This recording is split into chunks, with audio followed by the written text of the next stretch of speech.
Assalamualaikum warahmatullahi wabarakatuh. Innal hamdalillah nahmaduhu wa nasta'inuhu wa nastaghfiruh wa na'udzu billahi min syururi anfusina wa min sayyiati a'malina.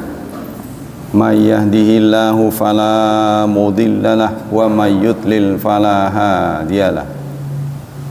Asyhadu an la ilaha illallah wa asyhadu anna Muhammadan abduhu wa rasuluh la nabiyya ba'dah. Allahumma salli wa sallim ala nabiyyina Muhammad sallallahu alaihi wasallam wa ala alihi wa sahbihi wa man sara ala nahjihi ila yaumiddin. Amma ba'd. Ayo ikhwah, kita lanjutkan kajian kitab Bulughul Maram. Kali ini hadis ke 135. Bismillahirrahmanirrahim. Walahu min hadithi Buraidata fil asr wasyamsu bayda'u naqiyatun. Walahu pada hadis Buraidah, ya, pada hadis Abu Hurairah, dari hadis Buraidah dalam soal asar, solat asar. Wasyamsu dan matahari bayda'u putih, naqiyatun bersih. Dalam hadis Abi Musa disebutkan wasyamsu murtafi'atun, matahari tinggi. Apa kandungan hadis ini? Pertama, dukhuli waqti salatil asr indama yasiru dhillu kulli syai'in mithlah. Masuknya salat asar adalah saat bayangan benda sama dengan panjangnya. Itu waktu asar. Jadi bayangan, kalau benda itu 10 cm, ya, kita ukur jatuhnya 10 cm berapa.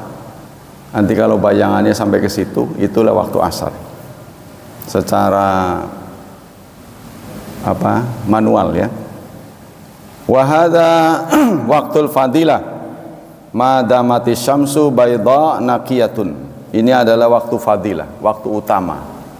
Jadi mengerjakan sholat asar bagusnya awal waktu. Wa qabla ay yasira dhillu kulli syai'in mithlaihi. Sebelum bayangannya itu 2 kali. Ya, kalau bendanya itu seperti benda yang ditegakkan, ya, kayu contohnya 10 cm, maka waktu asar jatuhnya itu ketika bayangannya 10 cm.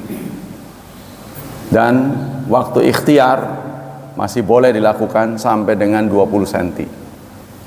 Kalau kita tegakkan benda lurus, ya, ada di pesantren mana gitu, ya, masjid itu masih menggunakan itu. Jadi bisa diketahui kalau 10 cm sampai 20 itu sudah waktu yang kurang bagus. Itulah batas waktu asar. Itu yang pertama. Yang kedua, al hadis yadullu ala istihbabil musara'ah bisalatil asri. Hadis ini menunjukkan dianjurkan kita segera melakukan salat asar, artinya on time. Wa fi hadis Jibril alaihi salam anna salaha bin nabi wa dhillu rajul mithlahu.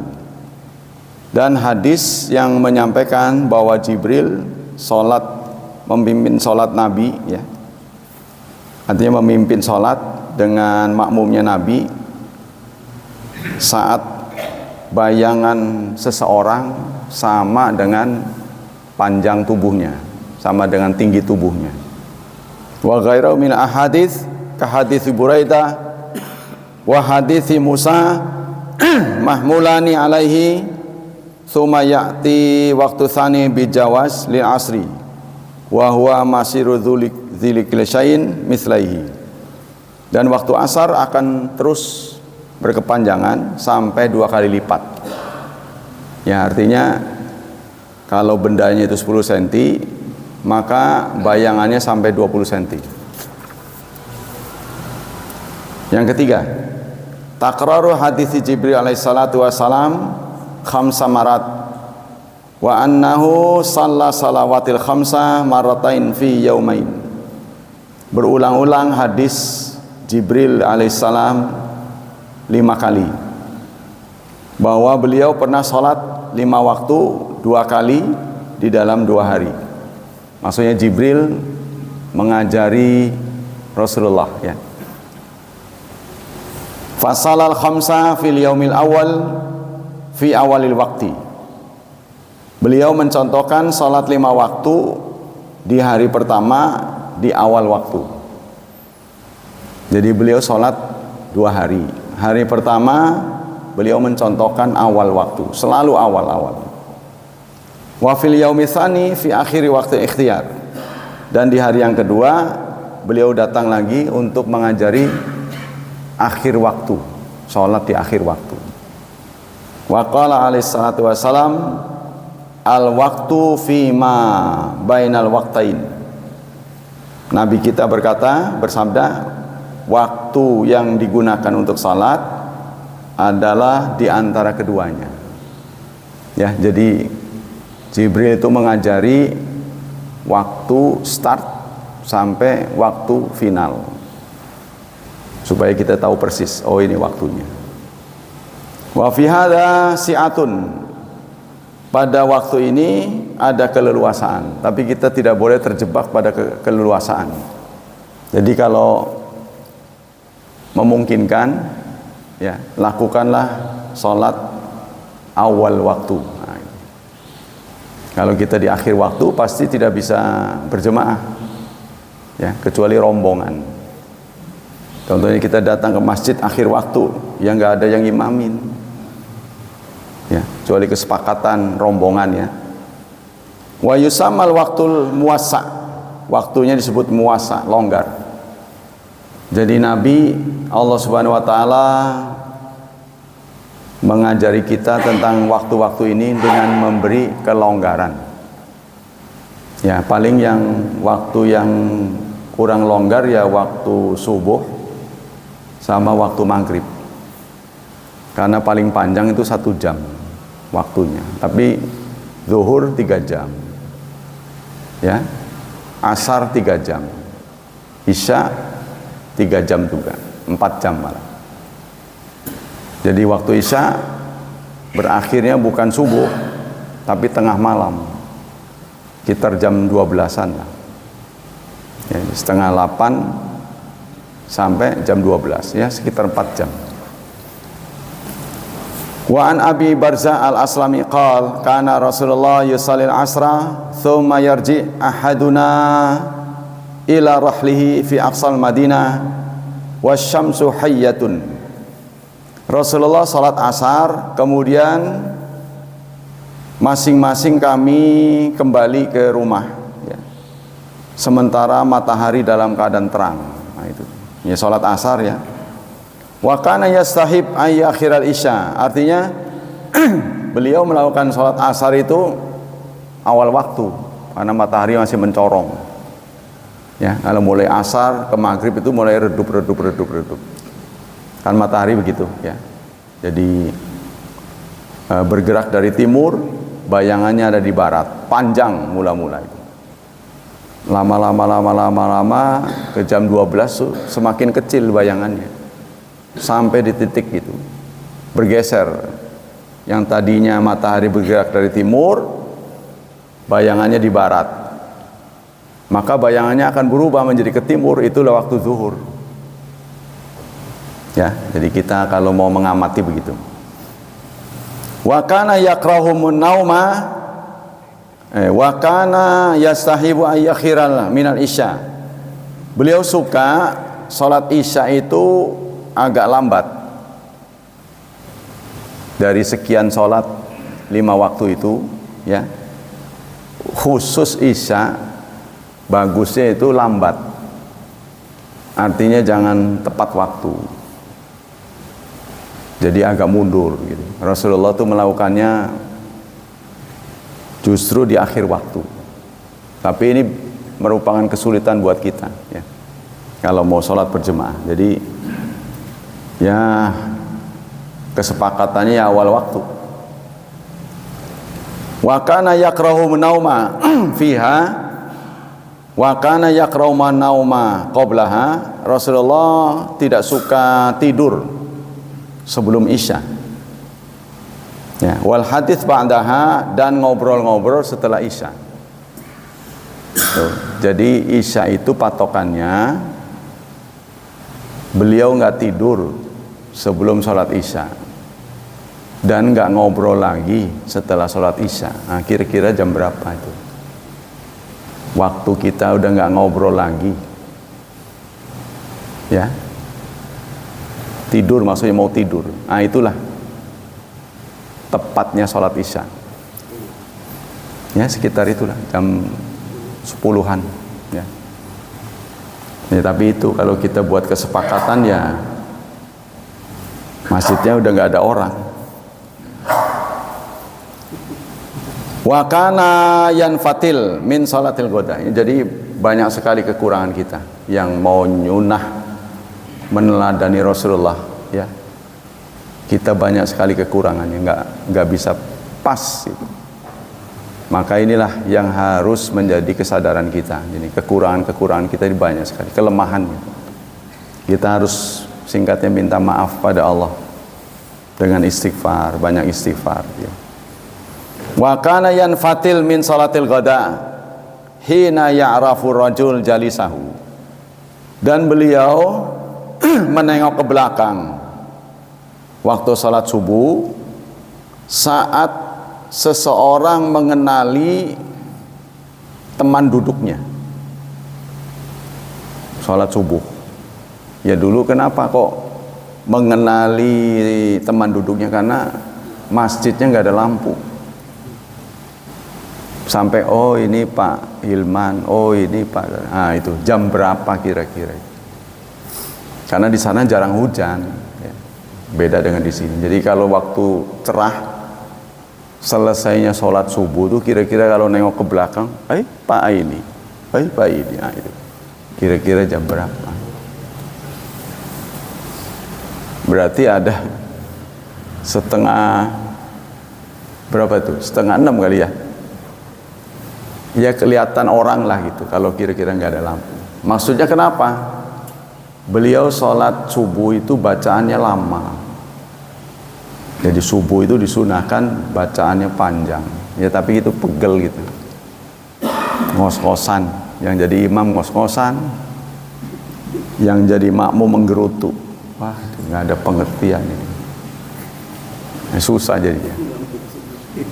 Jadilah minimalis. Sholatnya minimalis. Jadi jangan sampai kelangan kalau nanti kapingnya juga minimalis di sana. Ya, memang begitu dulunya. Terus dikasih yang nerima aja. Ya, memang gimana lagi? Mau meneladani Rasul jauh lah gitu. Tapi kita tetap berusaha. Apa yang kita bisa lakukan, nggak bisa ya niatnya bisa gitu. Wa yaqra'u bis-sittina ilal mi'ah. Dan beliau membaca saat imam itu mulai dari 60 ayat sampai 100. Yasin 86 ayat. Sekedar buat patokan. Beliau bacanya itu 60 sampai 100 ayat. Yasin 86. Kira-kira bagaimana bacaan sholat subuh Yasin? Ya kita baca Yasin wal Qur'anil Hakim innaka laminal mursalin Allahu Akbar. Pan Yasin itu. Ya, cuman ya minimalis. Apa kandungan hadis ini? Istihbabu adai salatil asr fi awalil waqti. Disunahkan menjalankan salat asar awal waktu, on time. Yang kedua, istihbabu takhiri salatil isya hatta thulutsal lail kama fi haditsin akhar. disunahkan mengakhirkan sholat isya sampai sepertiga malam akhir ya, awal. Jadi sekitar jam 11, 10-11 tadi. Pokoknya kira-kira orang itu sudah nggak ngobrol lagi. Jam 10-an ya. Jadi udah males ngobrol jam segitu mah. Nah, kira-kira jam segitu yang tepat.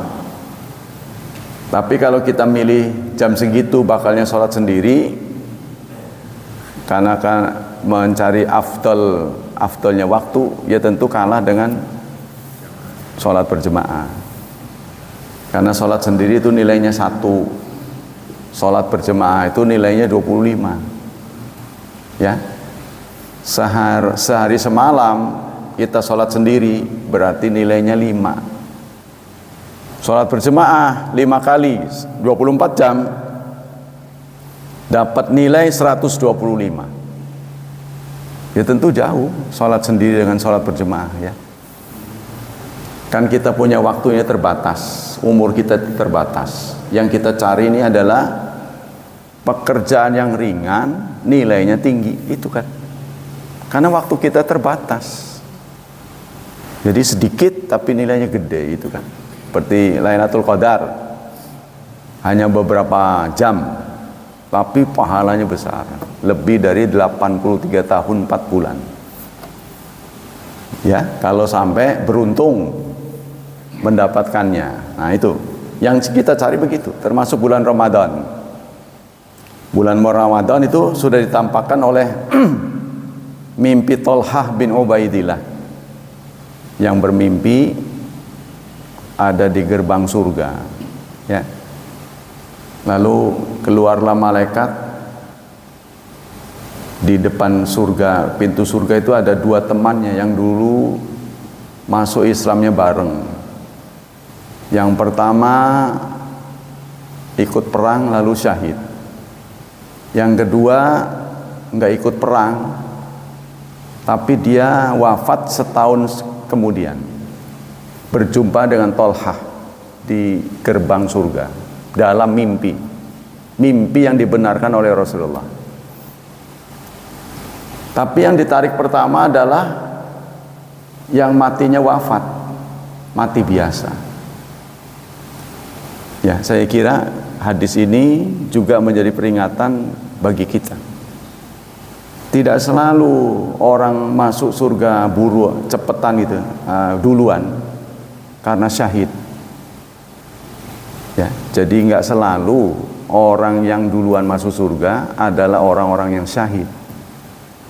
Walaupun syahid itu mendapat keringanan tidak dihisab, gitu kan. Sama dengan orang fakir itu tuh, orang fakir aku lihat kebanyakan yang masuk surga duluan orang fakir, orang kaya belakangan karena yang ditanya banyak. Kalau orang fakir, ya mau kamu punya apa?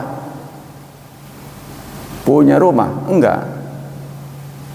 Punya mobil? Enggak. Ya udahlah sana masuk aja. Gitu kan? Kalau orang kaya kan ditanya, ini? Ya itu punya saya Pak. Dapat dari mana? Nah, kan banyak tuh properti kita. Motornya berapa tuh, ya kan? Yang tidak akan dihisap di hari kiamat banyak tapi tidak dihisap, ilmu dan buku. Nah, biarpun bukunya segudang nggak akan ditanya, asal jangan toko buku. Kalau toko buku ya berbeda, itu namanya penjual. Kalau kita ditanya, nih propertimu ini halal, ya kan? Pakaian kita juga begitu, terlalu banyak. Rasulullah pakaiannya cuma 3, 1 dipakai, 1 dicuci, 1 cadangan. Pakaian beliau begitu. Tapi sekarang Masya Allah, apalagi jadi guru, hari Senin seragamnya ini, Selasa ini, sampai mumet saya. Hari Rabu batik yang waktu dipakai kondangan ini, waduh, udah nggak inget ya, tahu disimpan di mana. Terlalu banyak ini pakaian kita ini, terlalu mewah. Nah, persoalannya mewah nggak masalah kalau nggak berdampak di akhirat. Soalnya berdampak. Jadi itulah yang disebut dengan zuhud. Para ahli, para ulama bersikap zuhud. Jadi zuhud itu dihadapkan pada halal dan halal. A dan B halal. Dia menolak dua ketika cukup satu. Kalau cukup satu nggak perlu dua. Kalau cukup dua nggak perlu tiga. Itu namanya zuhud. Kalau wara'i berhadapan dengan halal dan haram. Ya, dua benda di hadapannya itu halal apa haram ini. Kalau dia ragu, maka dia tidak menyentuhnya. Itulah yang disebut dengan wara'i. Tapi kalau zuhud itu lebih dari wara'i. Jangankan halal haram, biarpun semuanya halal, dia memilih yang cukup saja, nggak usah terlalu mewah. Jadi lebih kepada fungsi. Rumah fungsinya apa? Untuk menaungi kita dari hujan dan sinar matahari, mengamankan barang-barang kita. Kalau gitu udah cukup, udah jangan terlalu bagus-bagus. Sebab suatu saat seindah apapun kita akan tinggalkan. Nah itu, ya, itu akan betul-betul kita renungkan kalau kita menjelang mati. Tapi kalau kita masih hidupnya panjang, wow, nggak mau kalah dengan tetangga yang mentereng, kita akan tinggalkan semuanya. Ya, ketika kita sudah di pembaringan, tubuh kita sudah digerogoti banyak penyakit, harapan kecil untuk bisa hidup lama, disitulah kita baru merenung. Seindah apapun, semahal apapun harta yang kita miliki, kita akan tinggalkan. Bahkan setelah kita tinggalkan, nggak ada yang ninggalin pisan, kosong, rumah begitu mewah. Ya, seperti rumah hantu. Nah itu hidup, sangat singkat hidup kita. Nah, kita lanjutkan. Yang ketiga, karahatun naum qabla adai salatil isya. Makruh kita tidur sebelum menjalankan sholat isya. Nah, ini yang godaan sangat kuat pada ibu-ibu yang menyusui, ya, karena asiknya menyusui, dia terlena tidur, bangun-bangun menjelang subuh, belum sholat isya. Nah, ini ibu-ibu muda, ya, kalau yang udah tua mau udah nyusuinya nanti.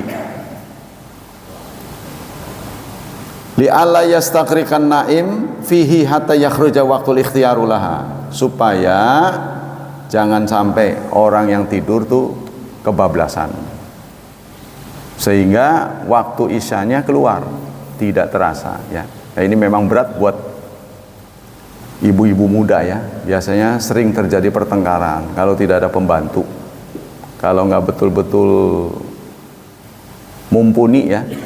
Seseorang itu berdua saja punya bayi, itu biasanya menghadapi kesulitan yang sangat-sangat, ya. Suaminya kerja, istrinya meladeni anaknya, anak itu nggak kenal waktu, wayahnya tidur dia bangun, wayahnya bangun dia tidur. Saat orang tuanya harus tidur dia malah bangun. Waduh, urusannya banyak, ya, ke toilet bolak-balik, sehingga menghabiskan waktu istirahat orang tuanya. Karena kurang istirahat, suaminya mau berangkat kerja, dia nggak siap, terjadi pertengkaran. Biasanya di awal-awal pernikahan itulah masa krisis, sangat mudah terjadi perceraian. Ya, tapi kalau sudah lama, sudah insaf lah, sama-sama punya tanggung jawab ya, karena hidup kita memang terbatas. Yang keempat, karahatut tahadduts wa sahar ba'da ada salatin isya. Makruh ngobrol dan begadang setelah menjalankan sholat isya. Maksudnya setelah isya itu makruh ngobrol-ngobrol dan melek maksudnya. Jadi utamanya setelah isya kita tidur. Dalam beberapa jam nanti waktu tahajud tiba kita udah seger. Ya, jadi usahakan sebelum waktu subuh kita biasakan bangun untuk sholat malam, karena sholat malam itu bagian dari karakter orang yang bertakwa. Wa fil asharihum yastaghfirun, dan di waktu sahur mereka beristighfar. Nah, kita harus biasakan, karena waktu itu waktu yang sangat mustajab. Allah turun di sepertiga malam ya, untuk mendengar curhatan kita. Jangankan yang enak, yang nggak enak juga kita sampaikan. Protes juga nggak apa-apa. Ya Allah, kenapa engkau takdirkan begini? Itu Allah lebih senang daripada kita nggak curhatan. Biasanya curhatannya ke dokter, curhatnya ke siapa? Penasehat. Curhatlah kepada Allah. Ya, Allah Maha Pengampun, Maha Penyayang. Kita kritik juga nggak apa-apa Allah. Ya Allah, kok kejam amat saya dijadikan begini. Saya udah bersungguh-sungguh. Ya curhat. Allah menerimanya. Ya, nanti Allah akan takdirkan kesadaran kita satu saat. Itu jauh lebih baik daripada kita diam. Curhatlah pada Allah, tumpahkan isi hati kita, keluhan-keluhan kita. Ya, boleh jadi kita memang akhlak kepada Allah itu ada 3. Pertama adalah tasdik, membenarkan. Yang kedua tanfidz, melaksanakan. Yang ketiga ridha wal qabul bil aqdar, ridha dan menerima takdir. Takdir ada 2, ada yang mulaim, menyenangkan, dikasih sehat, lancar, pinter, bahagia, nyaman ya. Itu takdir juga. Biasanya kita kuat ya, kita senang. Nah, takdir yang kedua adalah takdir mu'lim, yang menyakitkan. Dikasih apa, minta ganteng dikasih jelek. Waduh ya Allah, takdirnya pun begini. Saya terlahir kok jelek gitu. Aduh. Pengen tinggi malah pendek, pengen putih malah hitam, pengen kaya malah susah, pengen lancar seret, pengen sehat malah sakit-sakitan. Waduh, begini amat ya. Nah, disinilah ya, ujian yang paling berat buat kita. Kadang-kadang kita berbeda sudut pandang ya. Kita yang ditakdirkan bisa aktif ke masjid, mudah melangkahkan kaki kita. Kita kadang-kadang maido, ngata-ngatain orang yang nggak bisa ke masjid. Padahal mereka ada keinginan ke masjid, cuma kok susah gitu. Ya, berat dalam mencari nafkah. Kalau nggak cari nafkah, bagaimana mau sahur sama bukanya? Ya, kalau cari nafkah nggak bisa ke masjid. Ada orang-orang yang dihadapkan suasana seperti itu. Nah, kita nggak begitu. Kita dengan mudah di masjid, bisa menikmati hidup. Nah, kita kan bersyukur.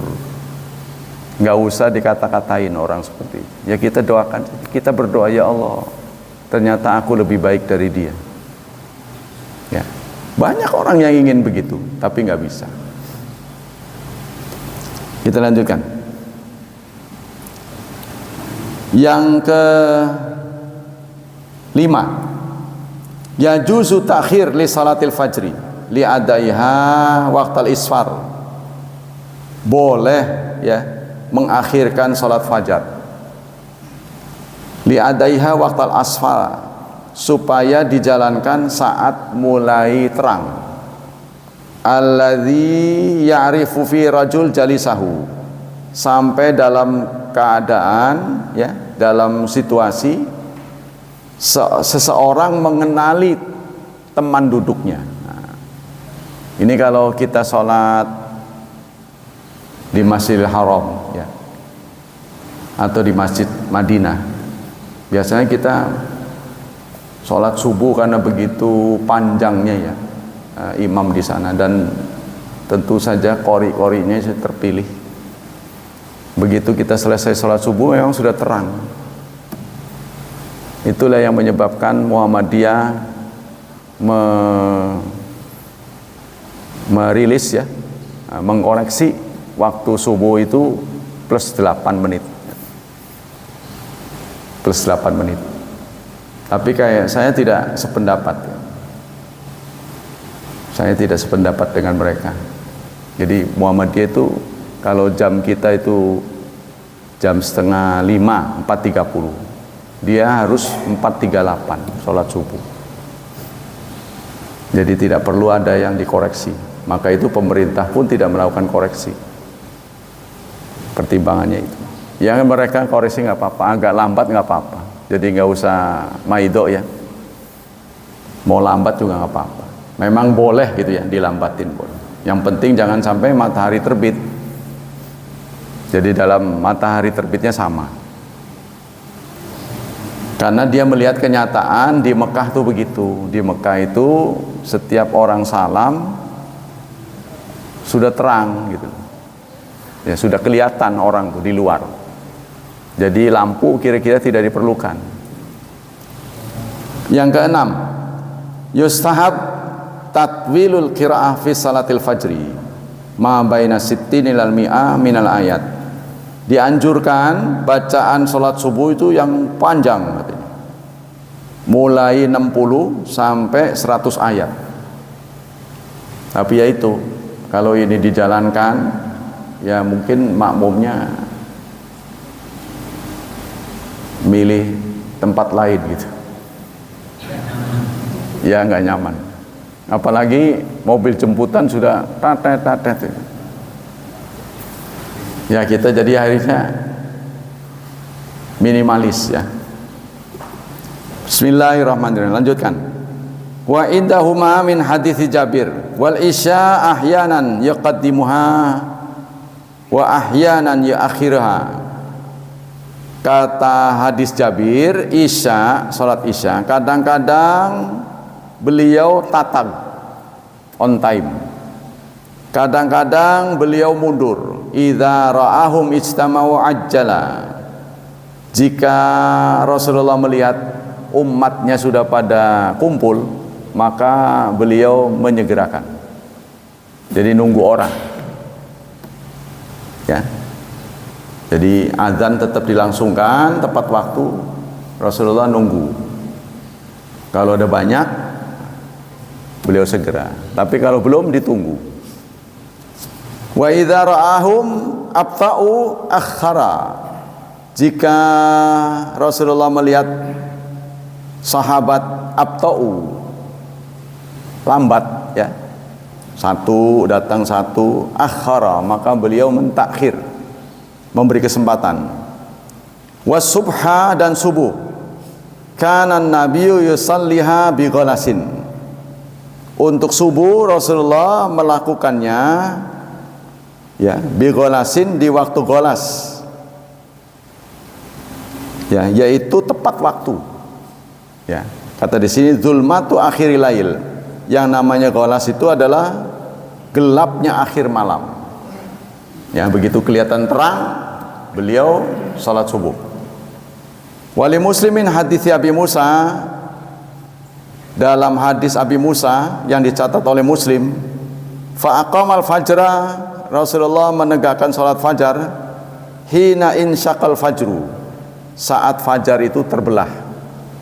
Nah, tapi untuk daerah kita sulit karena banyak bias, ya, bias lampu. Di Arab ini kan kita pahamlah dulu belum ada lampu, jadi gelap, mudah menciri kan.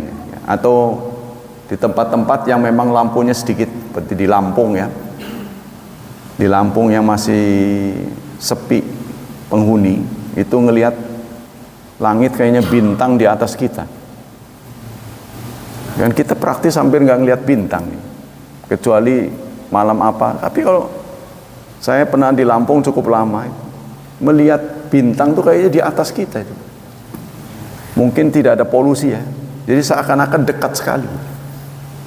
Kita ini terlalu banyak polusi, jadi jauh gitu. Wan nasula yakadu ya'rifu ba'duhum ba'dan. Pada waktu itu kami tidak mengenali satu sama lain. Nah itu sholat fajar yang dilakukan oleh Rasulullah, masih gelap. Sampai kalau ketemu pun kalau nggak deket-deket banget nggak kenal gitu. Ya karena nggak ada penerangan.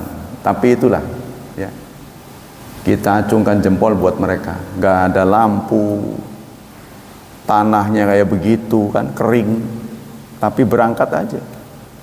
Kita kan sudah nyaman, di kanan kiri jalan ada lampu, sudah nyaman, air tersedia, tinggal diputer ya.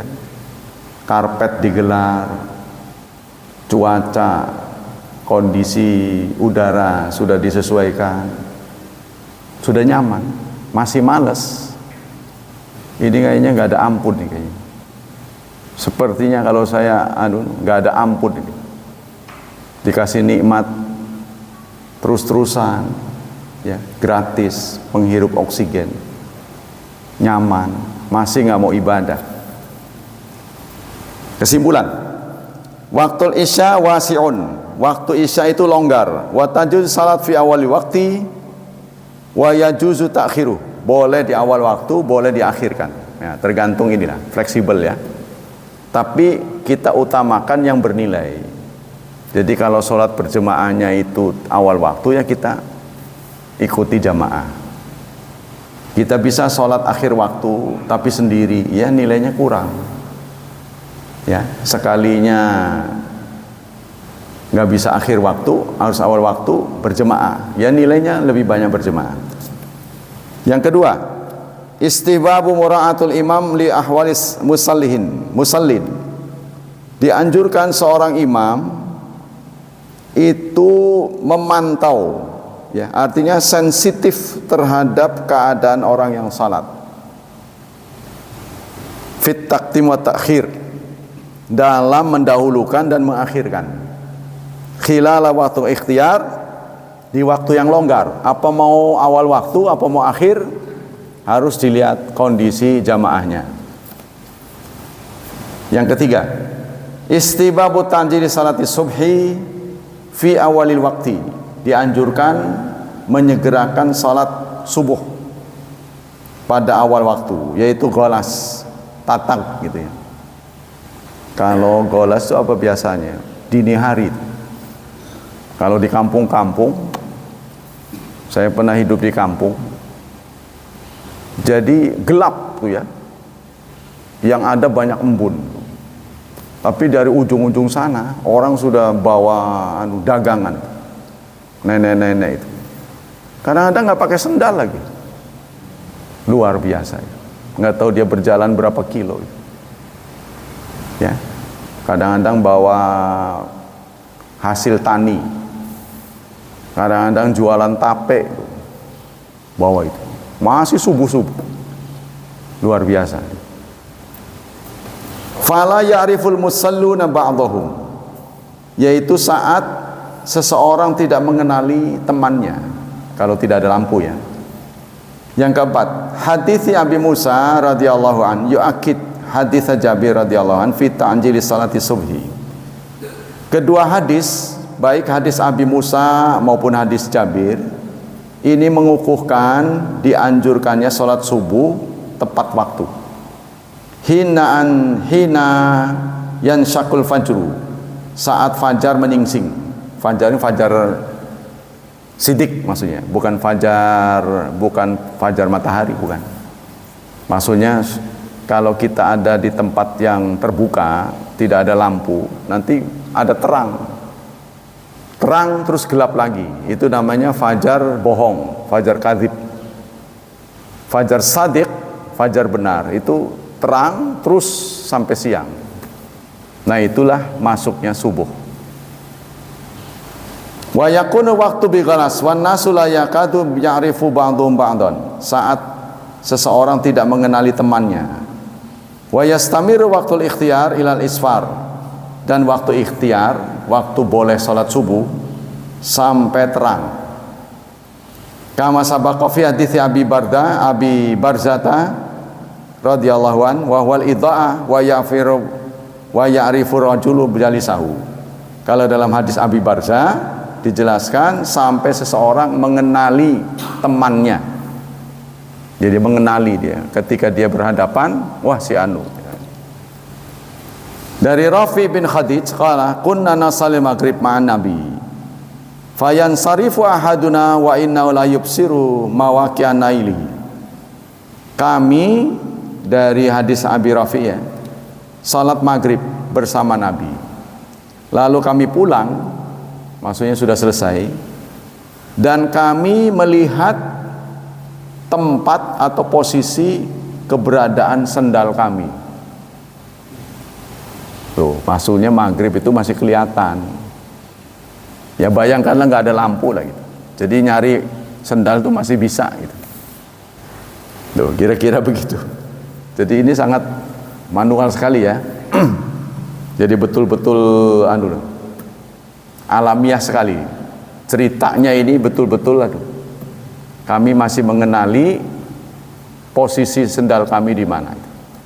Waktu maghrib ya. Kesimpulan, istibau tabkir fi adai salatil maghrib.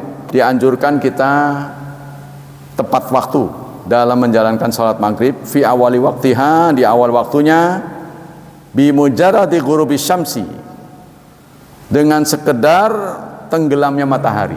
Maksudnya matahari itu kan bulat ya, lingkarannya bulat ini, sampai lingkarannya itu betul-betul masuk ke ufuk. Nah, kalau kita lihat di laut ya, di apa itu, di Sirih, nah, ya, di Anyer itu sampai lingkarannya betul-betul nggak ada, seperti tertelan air. Itulah maghrib.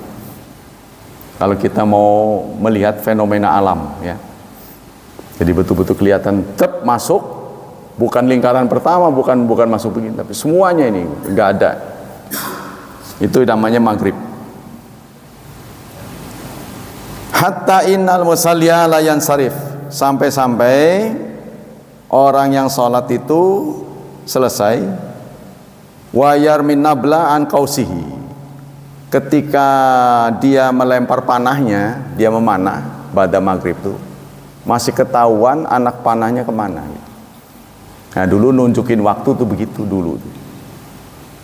Wa yubsiru mauqi'ahu, dan melihat jatuhnya anak panah itu. Kenapa? Libaqa'id dawi, karena sinar matahari masih ada biasnya. Wa huwa ta'jil aqiba ghurubi syamsi, ini menandakan salat maghrib itu dijalankan tepat waktu. Yang kedua, jawazu takhiri salati maghrib hasata taqdimi sabiq an Abdillah ibni Amr wa waktu salat maghrib malam yagib syafaq. Waktu salat maghrib sepanjang mega merah ya, awan merah itu belum hilang. Kalau katakanlah kita nggak bawa arloji, nggak bawa penunjuk waktu, kita bisa melihat fenomena alam. Tapi kalau cerah, nah, kalau lagi mendung beda lagi. Kalau cerah, sepanjang awan merah itu belum hilang semua, berarti maghrib itu belum maghrib itu masih belum isya gitu. Ya. Jadi isya itu kalau betul-betul yang awan merah itu hilang. Ya gitu, secara alamnya gitu ya. Yang kedua, ya sudah tadi ya. Fayajuzu takhir maghrib ila qaribi suquti syafaqil ahmar. Maka kita masih boleh melakukan salat maghrib sampai mega merah itu hilang. Sekedar saudara ketahui, dari subuh sampai terbit matahari itu sama dengan maghrib ke isya. Ya, saya sebagai pengamat astronomi ya, belajar astronomi. Jadi menurut hitung-hitungan dari subuh sampai ke matahari terbit itu sama dengan waktunya dengan maghrib sampai ke isya. Berapa waktu maghrib ke isya? Paling lama 72 menit. Jadi maksudnya masuk start, dimulai dari start maghrib sampai start isya itu paling lama 72 menit. Untuk daerah kita Indonesia, nggak tahu belahan bumi yang lain. Ya, jadi 90 ya. Ya itu, jadi sampai 12 menit, 1 jam 12 menit. Kurang lebih segitu. Nah, kita bisa lihatlah nanti. Bisa dihitung sendiri. Ya, dari subuh ke matahari terbit juga segitu. Kemudian wahada waktu muwassa min ghurubi syamsi ila qurbi ghurubi syafaqin. Wa kana hadits Ibnu Amr kama fi riwayat Muslim jawaban soal.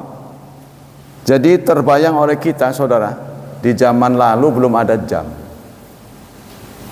Bagaimana sholat 5 waktunya itu? Kalau kita kan sholat adzan enak aja gitu kan.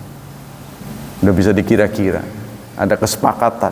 Kita tinggal catat aja. Wah, jam itu nggak jauh-jauh amat lah. Paling selisihnya semenit. Dulu nggak ada jam. Terbayang bagaimana sahabat menjalankannya. Sholat subuh bagaimana? Yang waktu gelap. Kalau waktu terang mah ketahuan. Gampang. Waktu gelap ini subuh atau memang kebetulan di sana jarang hujan ya, jarang ada mendung. Nah, tapi bagaimana menentukan waktu subuh? Sampai terjadi itu mereka bertanya, kapan kita masih boleh makan-makan? Hatta yatabayyana lakumul khaitul abyad minal khaitil aswad minal fajr. Sampai terang bagimu mana benang hitam, mana benang putih. Maka rata-rata sahabat membekali rumahnya itu dengan benang hitam, dengan benang putih, supaya dia ketahuan kapan mulainya. Ya, ternyata terlalu siang itu mah kalau ngelihat begitu.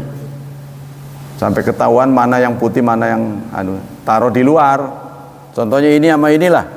Tuh, begitu tuh. Ini sama ini tuh. Mana yang hitam, mana yang putih sampai ketahuan. Nah, siang banget itu. Mereka pada begitu nyangoni rumahnya itu 2 benda, hitam sama putih. Karena ayat itu turun sampai di situ, baru kemudian mereka bertanya-tanya, apa begitu? Siangan gitu kan.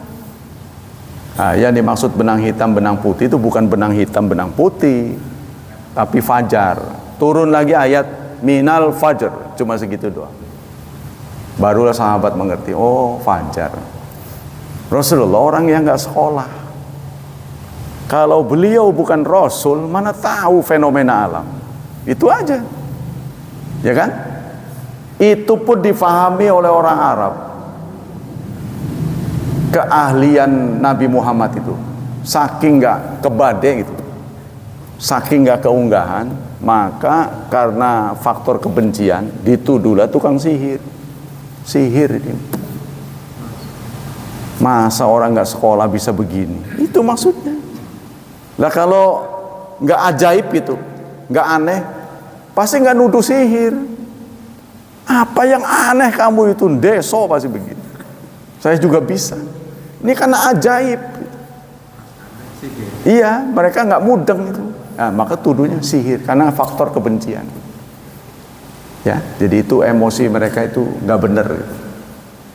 Karena nggak keunggahan, belajarnya dari mana? Gurunya nggak ada.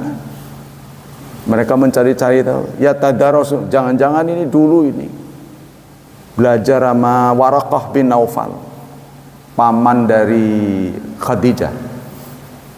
Jangan-jangan belajar dari dia. Banyak orang Kristen sekarang menuduh begitu.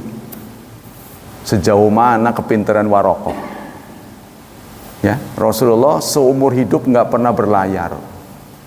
Rasulullah nggak pernah berlayar seumur hidup, selalu di darat. Tapi kalau dalam soal pelabuhan, soal laut, diceritakan juga sedemikian rinci. Tidak ada yang benturan dengan temuan ilmiah. Tuh kan? Sampai sekarang itu di Turki masih ada bekas-bekas Nabi Musa. Di situ ketika Nabi Musa belajar kepada Nabi Khidir, ya, ada cirinya 3. Indah sakhrah, batu. Yang kedua ikan, berarti ada air. Ya, yang kemudian di situ ada pohon. Semuanya ada di situ. Sampai sekarang masih ada pohon. Jadi pohon Nabi Musa. Nabi Musa saat itu kan pengen ketemu dengan Khidir. Jadi setelah Nabi Harun wafat, beliau ditemani oleh Yusa, seorang muridnya yang menurut beberapa ahli tafsir juga termasuk Nabi, tapi bukan Rasul, menemani beliau.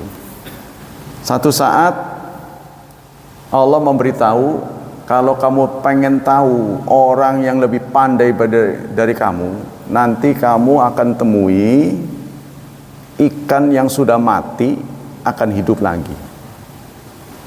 Disitulah kamu ketemu dengan seseorang yang punya ilmunya lebih tinggi daripada kamu.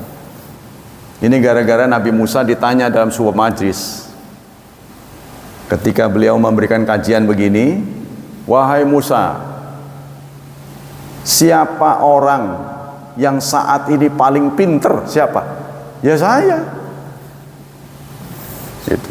Maka ditegur oleh Allah, jangan suka begitu, itu sombong. Lalu turun ayat, wa fawqa kulli dzi ilmin alim.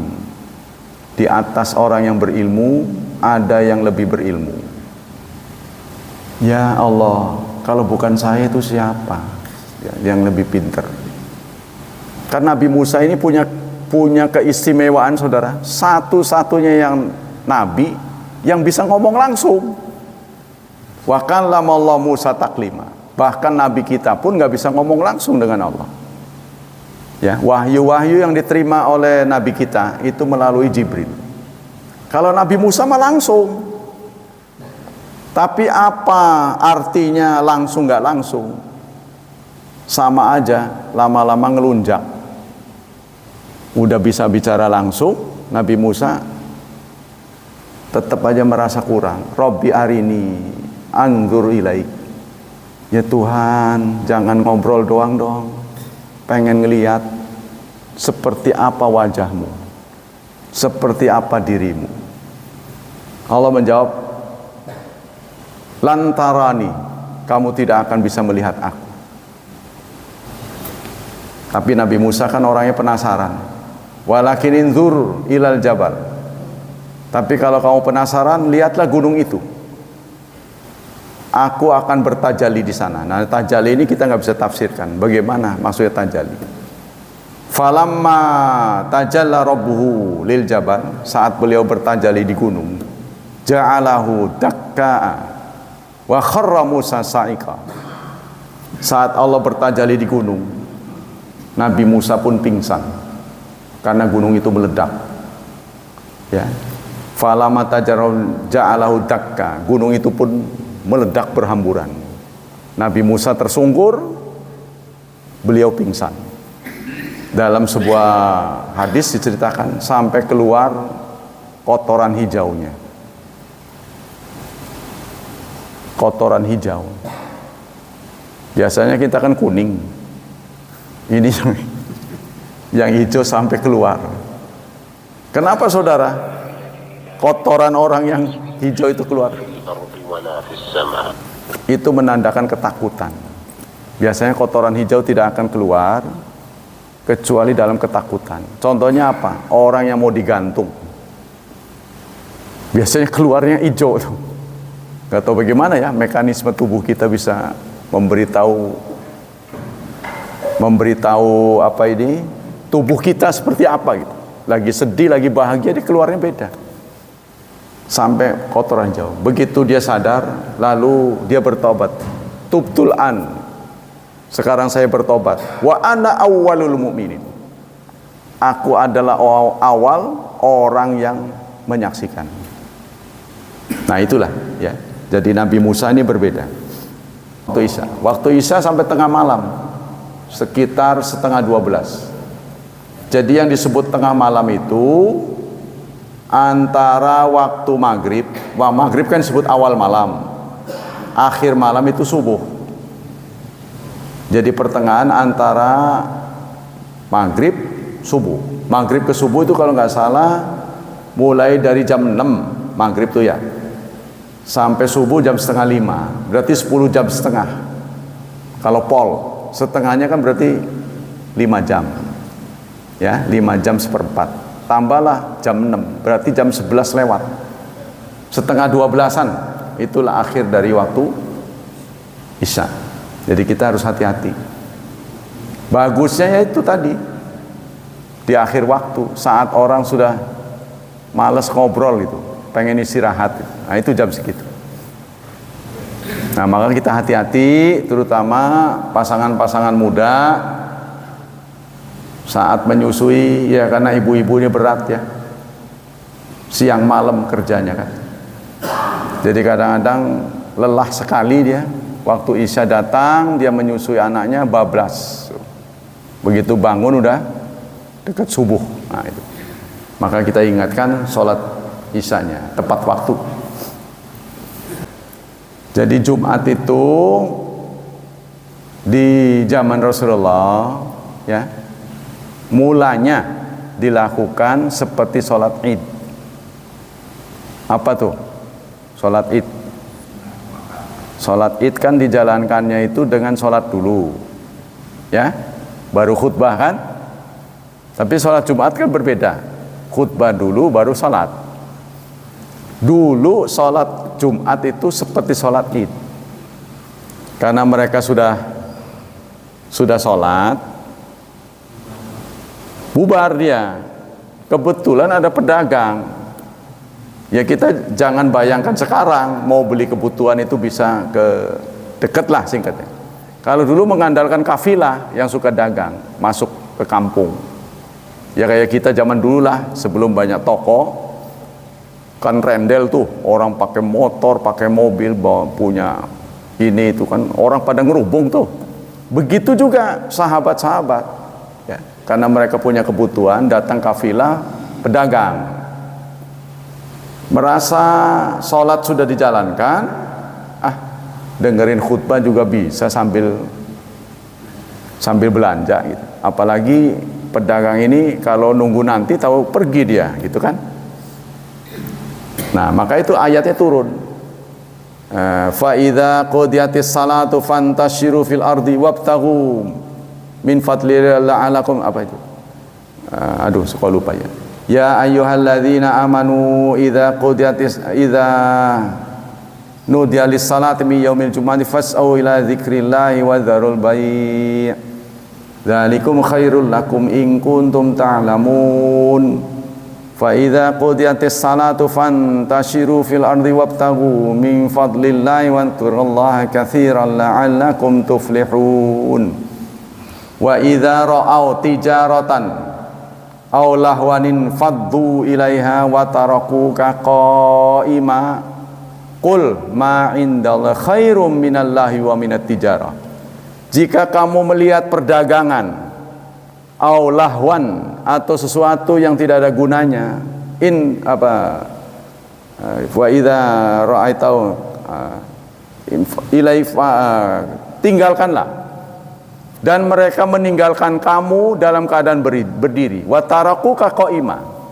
Jadi karena mereka mengejar penjual, Nabi dibiarkan. Maksudnya pada bubar gitu kan. Wa tarakuka qa'ima. Mereka meninggalkan kamu berdiri. Khutbah. Nabi sedang khutbah, mereka kabur. Berapa yang tersisa? saat beliau khutbah tidak meninggalkan Rasul. Tidak ada yang mencatat, lagi-lagi sahabat. Ya, jadi sahabat itu kurang detail dalam masalah hitungan. Waduh, berapa ya? Ada yang bertanya, ada 40. Yang nyisa ada 40. Ada. Maka itulah ditetapkan 40 oleh Imam Syafi'i. Minimal. Karena melihat itu, waktu itu. Yang masih bersama Rasulullah nggak kabur tuh. 40. Nah, ditambah 40 itu yang paham. Maka dijadikanlah alasan yang berhak sah dalam Jumat yang ngerti bahasa Arab. Karena Rasulullah selalu berkhutbah dengan bahasa Arab. Maka di kampung-kampung mulus dari alhamdulillah sampai wassalam itu bahasa Arab, nggak ada bahasa Jawa, nggak ada bahasa Indonesia di kampung-kampung, Pak. Nah, mereka yakin yang hadir itu nggak ngerti bahasa Arab. Begitu menurut pendapat mereka. Maka untuk mengantisipasi agar sholatnya itu diterima, ya Jumat ya zuhur. Begitu jalan pikiran mereka. Tapi jalan pikiran mereka itu saya tidak setuju. Karena Rasulullah pernah ditanya, ya Rasulullah, apa saja sholat yang wajib kami jalankan? Rasulullah menjawab, khamsu salawat, 5 sholat sehari semalam. Kan kita sudah tahu, turun dari Sidratil Muntaha yang ditafsirkan oleh Kiai Haji Saiful Karim, Sidratil Muntaha itu kesadaran yang maksimal katanya. Bukan sidro sana, bukan. Ini gobloknya ini. Kata dia Sidratil Muntaha, sidro itu sadaran. Nah, sudah jelas semua. Dari sana itu cuma 5. Jadi kalau kita mengulangi sholat Jumat dengan zuhur, otomatis kita sholatnya 6 waktu. Itu melanggar apa yang disampaikan oleh Rasulullah. Nah, itulah persoalannya. Jadi seharusnya menurut saya dia boleh memilih sholat Jumat atau sholat zuhur kalau mau konsekuen. Saudara-saudara, siapa yang ngerti bahasa Arab? Saya. Nah, itu. Oh, 40 berarti gitu Jumat. Harusnya begitu, jangan ini ya Jumat ya zuhur. Tapi saya juga nggak setuju. Ya Jumat ya harus Jumat. Nah, maka itu supaya khatib dan pendengar itu ngerti, maka bahasanya yang dimengerti. Kan dulu memang Rasulullah selalu pakai bahasa Arab. Ya benar, nggak salah. Mana pernah Rasulullah khutbah pakai bahasa Indonesia. Tapi persoalan khutbah ini buat apa gitu? Kan buat dimengerti. Kan orang kamu mah susah suruh begitu. Seumur-umur Rasulullah nggak pernah pakai bahasa Jawa, nggak pernah bahasa Indonesia. Sehingga di kampung saya belajar pun di Cibeber nggak pernah ada bahasa Jawa, pakai bahasa Arab aja. Ngerti nggak ngerti, tetap.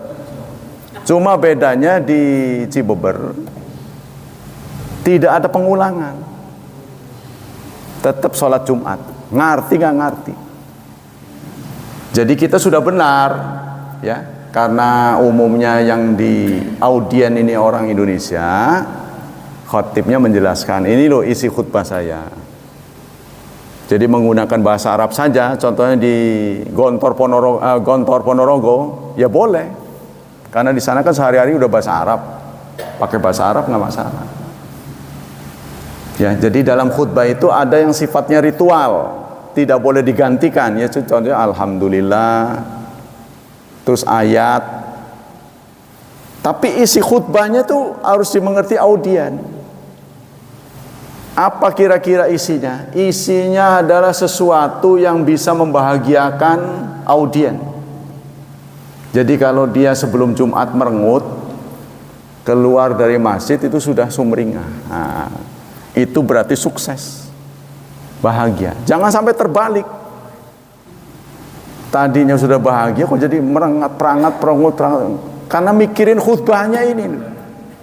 Apa sih khutbahnya? Nah itu. Tujuannya itu, karena kita ketemukan seminggu sekali. Dalam waktu yang singkat, kita bisa memoles kata-kata yang membuat audien bahagia. Menjadi muslim yang sejati. Di ayat surat Jumat itu, apabila ada panggilan di hari Jumat, laksanakan Jumat. Jadi bukan Jumat zuhur lagi, bukan. Memang di hari Jumat ya Jumatan. Ya ayyuhalladzina amanu idza nudiya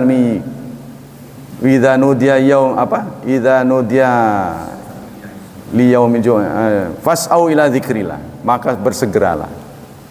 Jadi ini keterangan tidak cukup dari Al-Quran, tapi dari hadis-hadis, bahwa Rasulullah tidak pernah menjalankan dalam sholat Jumat di hari Jumat 2 kali, dan itu pun berlaku untuk yang mukim. Bagi orang yang musafir tidak disunahkan sholat Jumat. Nah ini kan satu statement yang masih awam bagi kita ya, tidak umum. Jadi kalau kita musafir tidak disunahkan sholat Jumat. Kenapa? Kalau Anda bertanya mengapa? Karena kalau kita sudah sholat Jumat tidak bisa dijamak dengan sholat asar. Jadi petunjuk Rasulullah yang dijamak itu asar sama zuhur. Jadi kalau kita di hari Jumat ada kesan, wah saya lagi musafir ngudak Jumat lah biar berpahala, itu tidak disunahkan. Sebab kalau kita sudah Jumatan, asarnya nggak bisa ditarik. Karena seumur-umur Rasulullah tidak pernah menjamak Jumat dan asar. Yang ada adalah zuhur dan asar. Itu Pak jawabannya ya. Jadi ini memang harus diambil dari buku-buku mereka ya. Jadi meskipun dijelaskan dengan kitab mereka nggak sesuai pendapat imamnya. Seperti Imam Syafi'i berpendapat di zamanku ini ada orang berpendapat azan itu 2 kali. Sekali-kali nanti saya bawa al-um. Tapi menurut aku orang yang paling pas ya, yang paling pas azan itu adalah azan di zaman Rasulullah dan Abu Bakar serta Umar, yaitu sekali. Di zaman Utsman katanya aku dengar pernah di2 kalikan azan. Tapi Utsman yang mana? Karena di zaman Utsman hidup ada 3 Utsman. Apa Utsman sang khalifah? Daripada ragu nebak-nebak mana yang benar, lebih baik kita kembali ke zaman Rasulullah, Abu Bakar dan Umar, yaitu azan sekali. Jadi yang 2 kali itu bukan Syafi'i. Tapi kalau kita sorongkan kitabnya kan mereka nggak mau nerima. Jangankan Quran, kitab imammu nih, makan tuh kitabmu, tetap aja nggak mau. Jadi memang sudah tradisi sudah melekat.